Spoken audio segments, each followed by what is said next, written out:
Napoleon was a little tiny French dude who tried taking over all the Europe. He was the worst emperor. No. I am Napoleon. I will tell the story. Thank you. Please stop. I was born on the island of Corsica in 1769. My parents, Carlo and Letizia, were blessed the day I was born. The whole world was blessed the day I was born, matter of fact. Now, I am not French, I'm actually Corsican, so I love pasta.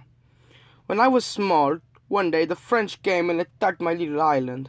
Everyone was so scared, but my family, we were cool with the French. They were like, "What's up, man? I'm rich." But because I wasn't French, I had a thick accent and I was short. All the other boys bullied me and made fun of me. But this did not make me weak, it made me strong. I wanted to prove them wrong. I would say, I'm going to be the best commander in all of Europe. So I studied long hours and worked my butt off to graduate in the top of my class. Of course, I was the best and most talented person that they have ever seen. Who wouldn't want to be me? They promoted me to an artillery lieutenant.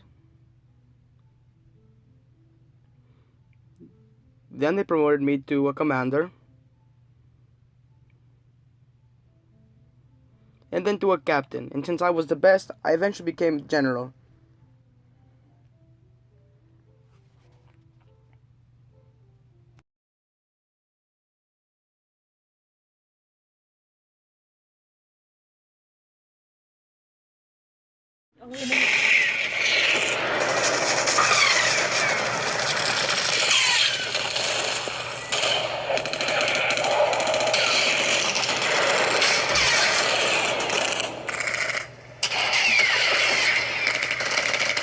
I helped in the French Revolution.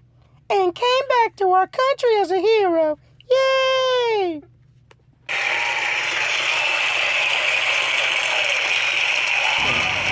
Came back to our country as a hero. Then I helped overthrow King Louis.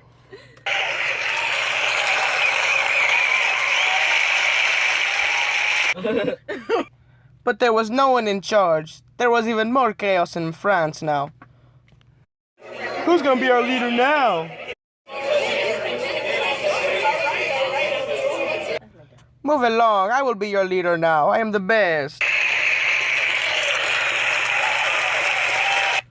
The other monarchs did not like the idea of spreading into their kingdoms, so they attacked my young Republic of France. I knew they would not stop until France's monarchy was restored, so I had no choice but to invade the other countries. I had to invade Egypt, Belgium, Holland, much of Italy.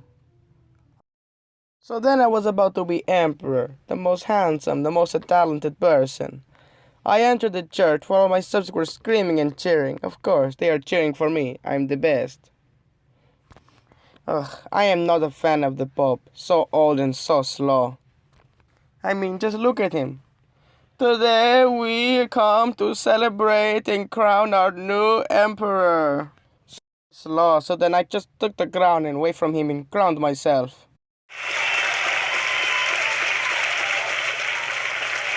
Then the Pope was like, "How dare you take the crown away from me, you disrespectful shorty?" Then I was like, "Shut up, old man, and how dare you call me shorty? People love me, I'm the best leader that you can ever have. Old man, you are slow, I'll crown myself."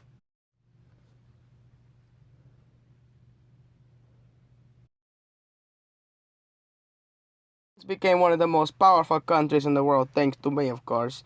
The only country standing in my way now was England, so I established a continental system, an embargo between the rest of European countries against England, so it could cripple their trade. But Russia did not want to cooperate. I said, "How dare those Reds disrespect me like this?" I had to show them who's boss, so I decided to invade Russia. I was sure that my Russian invasion would last no more than 20 days. We would be out before the harsh Russian winter. My advisor told me, "My lord, this is a terrible idea. It will never work." But I was sure that my army of 450,000 strong and brave men could easily defeat the Russians' puny armed barbarians. So then, again, ignoring my advisor's constant nagging, on June 24th of 1812, I entered into Russia. The Russians were like, "Sir, Napoleon and his army have entered Russia." They have come to attack. And the Tsar was like, what? Is he stupid? It's almost winter. They're going to die. And his military officers were like, just give me the order, sir, and I'll take my army to attack. And the Tsar was like, no, no, let's do something a little bit different. Something that will ruin him for sure. Anyway, back to me. We marched more and more into Russia until we come across a city. My advisors told me, Lord, everything is burned down. There is nothing. And I was like, yes, I see. I'm not blind. What are they up to? They must have moved forward. Let's go onward. And he was like, but sir, I wish I could just shut him up forever. So annoying. Let's see what the Tsar is doing. The Tsar's military officers were like, Tsar, your plan is working.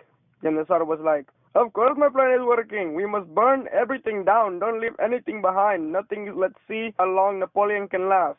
Officers were like, sir, my men are tired and hungry. May we rest? And I was like, fine. You can rest, but don't take a long time. At least they stopped whining. We are fine. Let's move on. While getting to my destination, half or more of my soldiers die in the snow. Those ones couldn't even survive snow, and finally we get there. The Tsar was like, sir, they are here. What are we going to do? And the Tsar was like, well, they don't have many men, so this is my plan. We can have more people than them. And his officer was like, so do we attack? And the Tsar was like, yes, let's attack. The Russians attacked us hard, and I almost died. Me, the most handsome person and the smartest.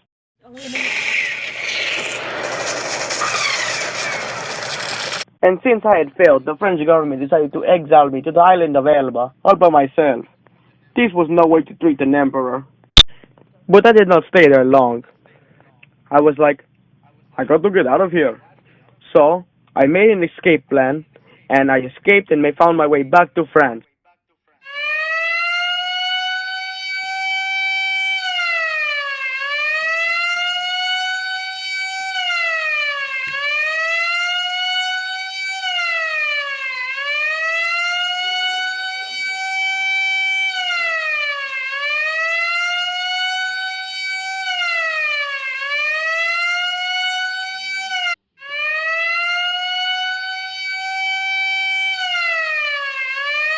Went from city to city, gathering supporters. Surprisingly, the people still loved me, even though I killed almost all of their men.